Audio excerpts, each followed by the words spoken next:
everybody. Hi guys. Welcome back to week 2 of Jonah.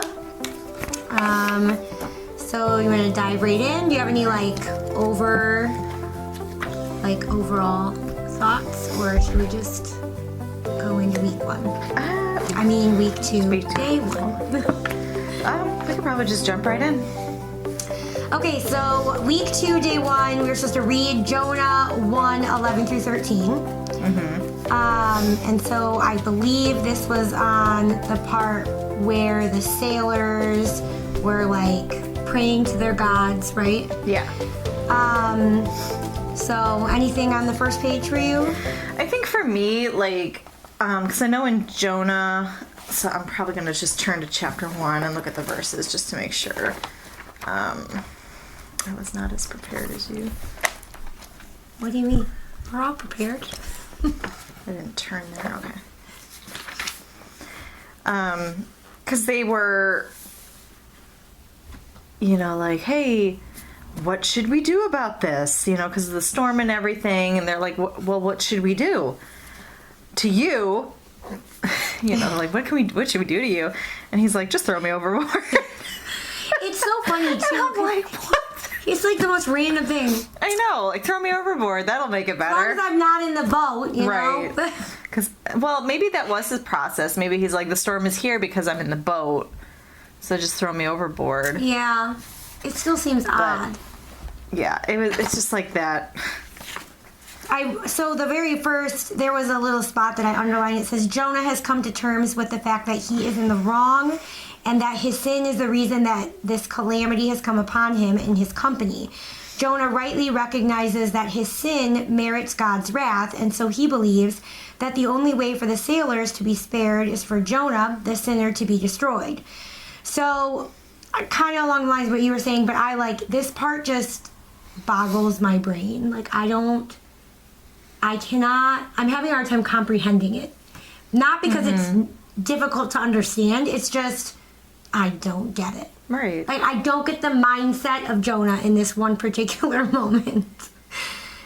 So, yeah, I don't get it. But maybe I'm not supposed to get it. I like how, even before that, it says he takes responsibility for his actions, but he also shows concern for the welfare of those who are not like him. Right. And I think a lot of, at the beginning was, Nineveh, definitely not like them at all, so they wanted, he's like, I don't want to deal with this, I don't want to go, but, showing some concern for people who are not like him. Right. I can see that, too. I do understand that, but I don't know. There's just something about that part of the story that I just can't wrap my brain around it. I get it, but I don't get it. Right. So, but yeah. What about the next page? Anything? I love the idea, how it's... Excuse me. I like the idea of how it says here at the bottom, Christ makes a way for mercy, so God's wrath falls not on sinners, but on Christ in the place of sinners. And it's something that we deserve, but, Christ is I'm going to take that wrath and put it on God. Yeah. It's going to fall on me. It's amazing to see the gospel through, this story of Jonah. I really like that, too.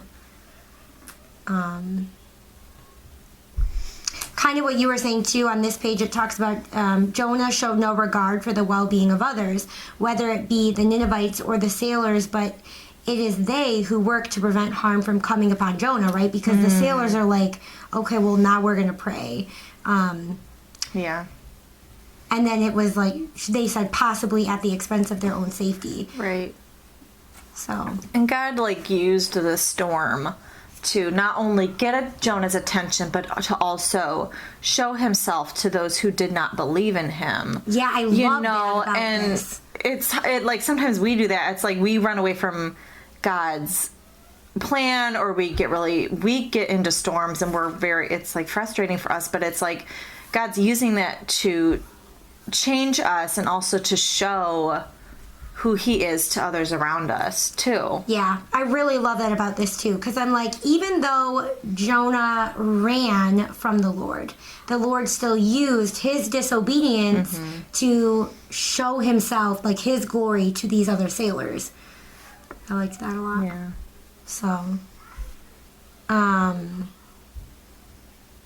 also, I underlined this. It said, while the storm certainly appears to be completely devastating, God has plans to use it for Jonah's good, and nothing can stop his sovereign plans. And then just go a little further down, God is faithful to use every circumstance in our lives, including the painful ones and the storms, to purify us from sin and make us more like him. Yeah. Super thankful for that, because, and I find it really interesting. It reminds me of like the verse where it talks about gold being refined. It's just like our lives, like he's refining us. He's the same concept here. How should experiencing the grace of God impact the way you treat others, and what are some ways you fail to extend the same grace that was given to you in Christ to others?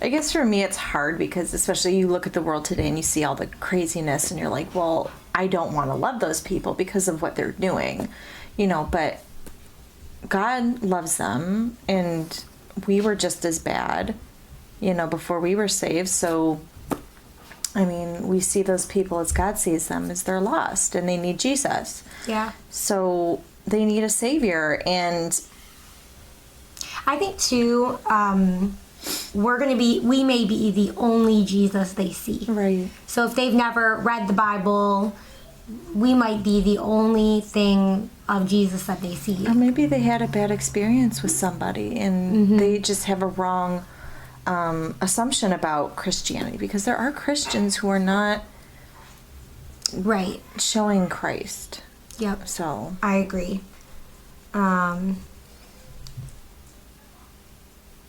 The second part to that, or whatever, what are some ways you fail to extend the same grace that was given to you in Christ to others? I usually fail when I get selfish or I get frustrated, because when things don't go my way, that's when I start thinking about myself instead of other people. So I get very caught up in what I'm going through, and it's about me, Yeah. and then I don't show the grace I should to other people because I'm so focused on myself. And I guess I feel prideful, like I'm better, but we're not. No, I'm sure I do that too. You know what I Yeah. mean? But definitely for me, it's more I get frustrated and my focus is not where it should be. So, okay, this last question. Jonah begins to show signs of transformation, but the process is slow. As you look back over your own life, how have you seen God work sanctification in you through the difficult circumstances of your life?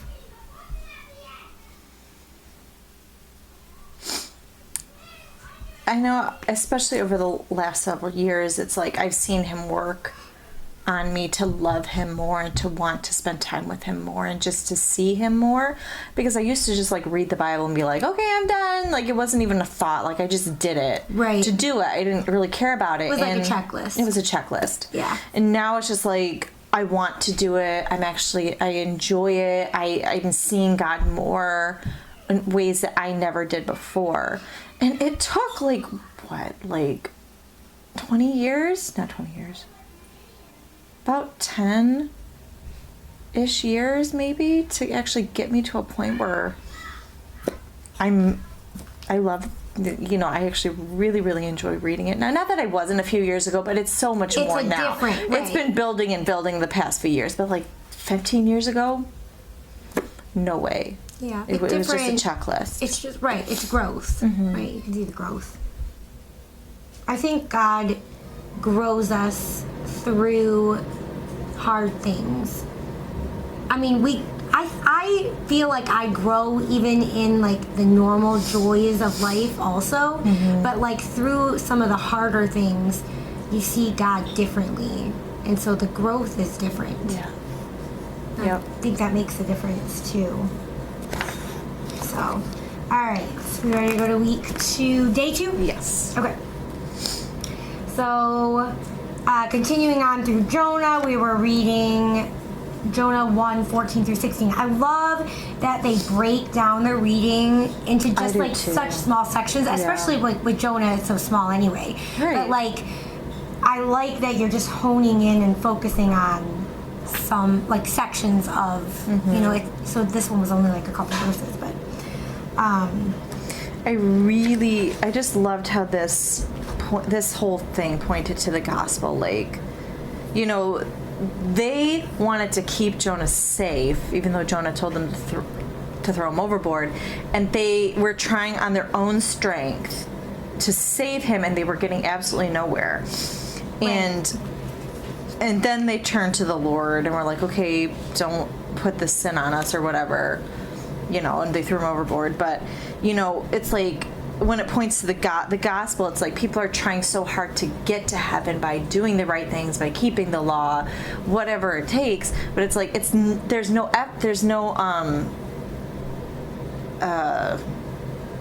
they make the effort, but there's no progress because it's not enough. No matter what they do, it's not enough. No matter what the sailors did, it wasn't enough. But when they turned to the Lord, and they had to act in faith, because they had to believe that when Jonah was thrown overboard that they would be saved. So I love that aspect of it. They needed God, but also, you know, when we're going through our own storms in our own lives, it's like we're trying to do everything we can, relying on ourselves to actually get through it, like a difficult circumstance or just stress from work or something like that. I'm like, I can push through it. I have to push through it. And it's like, it's not doing anything. It's just making you more tired. And sometimes I call out to the Lord as a last resort instead of a first response. Yeah. And I had written that. It's like, it should be the first response is like going to the Lord, instead of a last resort. I mean, I don't always go as my last resort, but like sometimes it's like mid. Sometimes it is at the beginning. Sometimes it's like the middle of whatever's going on. Then sometimes it's the end. Like I'm like, oh, I should have done that first. But yeah, I thought the same thing. Like, I love that you can see the picture of the gospel within this here. So I underlined quite a lot.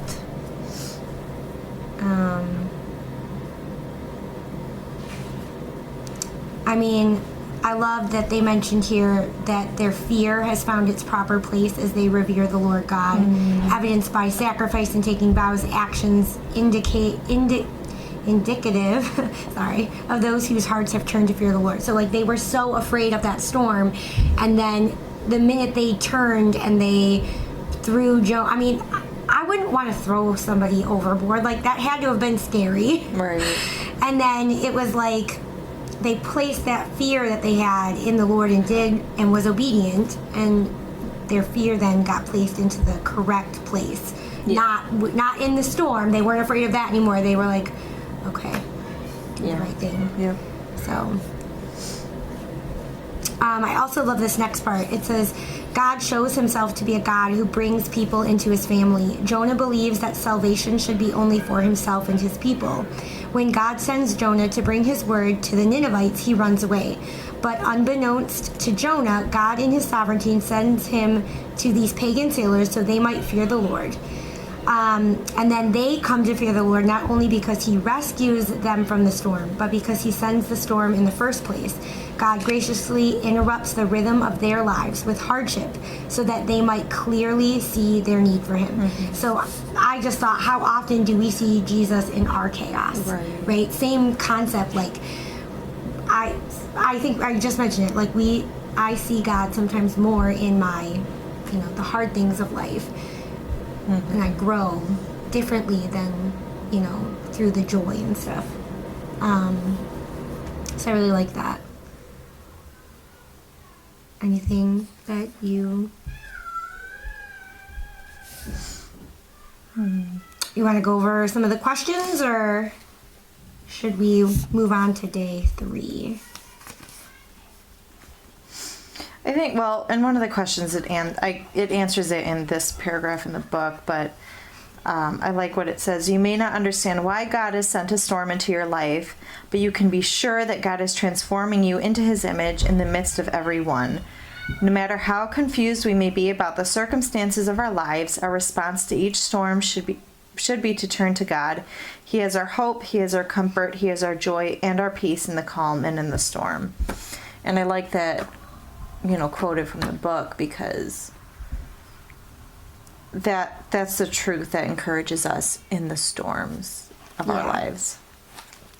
I agree. But other than that, I don't have anything else. Okay. So day 3 had us read Jonah 1:4-16, and then Matthew 8:23-27, and then Mark 4:35-41. I really thought this was interesting because while I was reading some of this, I thought about these stories in the New Testament. And so then when I got to this day, I was like, oh, hey, I thought about that, but didn't actually think to go back and read them until they had us do it in the book. So I really like that they had us compare and contrast. I just kind of wrote a summary of each one or whatever, or I bulleted what happened within each story. But so obviously we know Jonah, right? We know the story because that's what we're reading through now. But then in Matthew, it also talks about a great tempest arose. The boat was covered with the waves, but Jesus was asleep under, in the underside of the boat or whatever. And then the disciples woke him up saying, Lord, save us. We're going to die. And Jesus is like, why are you afraid? Right. You have such little faith, And then he arose and rebuked the winds and the sea, and then the men marveled at that. And then Mark has a similar story. Do you wanna go over Mark, or do you want me to? You can, because I really didn't get a lot out of this one. Well, so Mark's story is similar. Like a windstorm arose, the water was filling in the boat, Jesus was asleep. So I think this is the same story, but it's just written from that different perspective. They asked if God cared if they were perishing. So at this point in this one, they're like, well, do you even care, Kind of very similar to the sailors asking if Jonah cared. Like, what, do you not care? And then it says he arose and he rebuked the wind, and the wind ceased and it was calm, and Jesus asked about their little faith again. And then instead of where it says they marveled, it says they feared him exceedingly. So it was really cool that that you got to kind of compare the different stories, and because I do, like I said, I was reading through Jonah and I did remember the stories in the Gospels, but it was really interesting to see that. And then there's a lot of reading on the next page. So just going over kind of the same things and talking about how, the comparison and the contrast of the Gospels and Jonah. Anything that you stood out to you? There wasn't a lot that stood out to me, I think, in this. I did like the contrast because, Jesus is not like us. No one had to throw anybody overboard to calm the storm.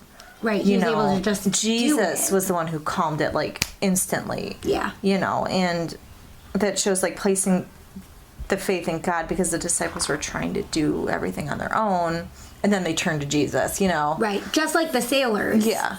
Yep. Yeah. So... And it's taking that fear, and instead of trying to manage it on our own, just take it right to God, because he's that peace that calms the storm. Right. And it's so easy to get caught up in what's happening instead of taking it directly to God. And then where's our faith placed, right? Our faith is placed on what we can do instead of what the Lord can do. Yeah. So it's a good reminder. And I don't know if this mentions Peter walking on the water. I don't think so. So one thing, I know it's completely off topic, but how Jesus was in the boat with them while the storm is going on, and someone had brought up Bradley had brought up when Jesus was walking on the water, that boat was their comfort zone and everything is going on crazy and stuff like that. And when Peter wanted to go to Jesus, he stepped out of his comfort zone. Even though there were storms going on, he stepped out of the boat where he was safer. Right. And was like focusing on Jesus and walking to Jesus. But when he took his eyes off of Jesus, that's when he sank. And then when Jesus went into the boat, that's when everything calmed down. And it's like that comfort zone. Like, are we stepping out of our comfort zones to Jesus, but are we also keeping our focus on him and even like inviting him in to that place, like inside, you know, because he calms the storm within us. You know what I'm saying? So it's just like kind of, I know it's a totally different story. No, but I think the Lord brings some of that stuff to our minds when we do these kind of studies because, you know, he's talking to us, which is good. Right. So that's what I thought about when I was looking over this. Any questions you want to go over on that one? Or so there are questions. We're just not going over all of them. But if you guys are following along with us, obviously, go ahead and do that. And you can comment on any of those as well. I don't think so. I feel like I covered what I answered. Okay, so day 4. We read Jonah 1 verse 17 and then Psalm 135 1 through 7. So this was a lot about God's sovereignty, which I really liked. I kind of wrote a lot on the first page. So in the book it says to say God is sovereign means he is in complete and total control over everything. He is not a God who simply creates and then leaves the universe to its own devices, but he is intricately involved with even the tiniest details of his creation, orchestrating it all for his good purposes. I love that. I'm so thankful that we have a God who is sovereign, and I feel like I am a tiny detail. Like in the scheme of everything, I am so tiny, and I'm just grateful that, you know, he's involved in my life, you know. And then I thought, who would want a God who isn't, like, right?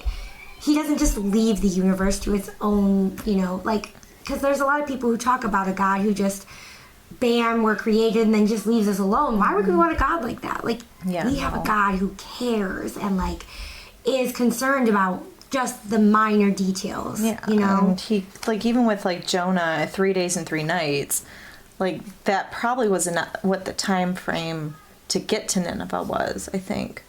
Or something like that. Oh, I didn't hear that. I could see that, though. Well, because when he had spit them up, he was right by Nineveh, wasn't he? Yeah, I think so. So, I mean, I don't know, maybe it didn't take that exact long time. I'm not exactly sure, but, I mean, he was in there enough time to get where he was supposed to go. I think, like, he was headed the opposite direction, so it does make sense. And who knows how long they were, so. Right. So I love that. I thought that was really cool. And I don't think I'd ever really, like, focused in on, like, the sovereignty of God. So it was cool to have the definition in here and to go over that.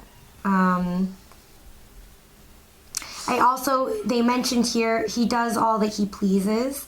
That's closer to the bottom of so they had us read Psalm 135, 1 through 7, but Psalm 135, 6 says that.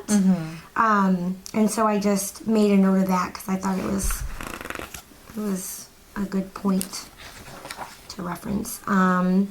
Anything? You have anything else?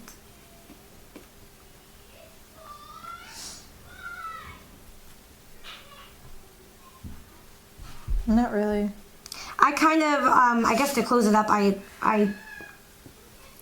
underlined the last little bit where it says, he is outside of it all, working all things together in his sovereign hand for his glory and our good. No matter what pain and darkness we experience as God's children, none of it is outside of his fatherly care for us, even the pain in his instrument of grace.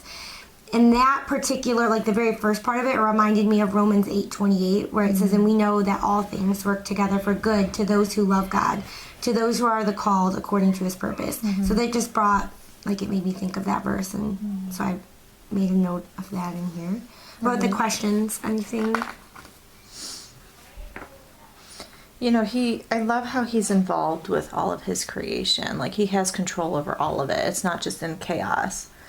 But, you know, we are his most valued creation because we're made in his image, you know, and he has great plans for us. And it's like, yeah, sometimes we rebel, but God doesn't go, oh, I can't handle it. I'm not powerful enough. I mean, just look at Jonah, right? Jonah was know. rebelling, and he used his rebellious nature to kind of bring other people to Christ, but also not that we should just be rebellious all the time. Right. That's not what we're saying, but no, like, but it just means that he can use us. Yeah, he can use us, and he doesn't just give up on us. He may allow us to suffer the consequences of our own choices. That's fine, but it's like he continues to love and work with us, you know, in spite of our failings. You know, even like when I work with kids, it's like I ask them to do something, they can choose whether or not to do it or not. But like, I remember one girl, we have a rule, it's like no running inside, and she started to run inside, and you know, I was saying we walk inside, and as like she's still running and she slips and falls on the floor and bumps her head, and it's just like we're gonna suffer the natural consequences of not listening. But it's not like I go, well, can't help you anymore, sorry. Right. It's like I picked her up and was like, okay, next time. You know, it's just like, I don't even know if I'm making sense, but... No, it makes sense, because there are consequences to our actions. But God still loves us, and he still works in us and has a plan for our lives. You know, he still cares and provides, just like I still care and provide for the kids at work, even though they don't always listen. Right. And how much more does God provide, exactly. right? Like, the perfect father. We do it, but Yeah. So, we're on the last day 5. Mm-hmm. And so this had us read Jonah 2, 1 and 2. So this was really interesting, and I'm going to say the word wrong, but a chiasm? What? So they talk about where basically like the Lord sends a fish to swallow Jonah, and he begins to pray, and then B, Jonah calls out to God in distress, and then it all centers on one thing, but like it surrounds that one thing in the center. This? Yeah. It's a chiasm. CHIASM or something. How do we pronounce that? I don't know. Should we Google that? So I thought that was interesting. I mean, I've never outlined it that way before, so. Do you know what a chiasm is? Yes, but I can't think of the exact terminology of what it is. But yes. I don't know because what it is. Larry has done something like that before, and he showed it. Okay. I don't know what it is. But I thought it was cool because I had never put Jonah in that perspective before, so it was really interesting. Yeah, it's like a flip-flop. Yes. I too find some flip-flop at my lowest points too. But it's just God uses that low point to bring us back to Him. Yes. You know, and that's what happened to me. You know, lowest point with depression and stuff like that. Yes. So the next page, I underlined a whole lot more on this page. So maybe I'll just touch on this one spot. Okay. So talking about Jonah being rebellious, right? But even though Jonah directly rebelled against God, even though his sin brought calamity upon those around him, and even though Jonah's own actions led to his horrific journey toward death, God answered him.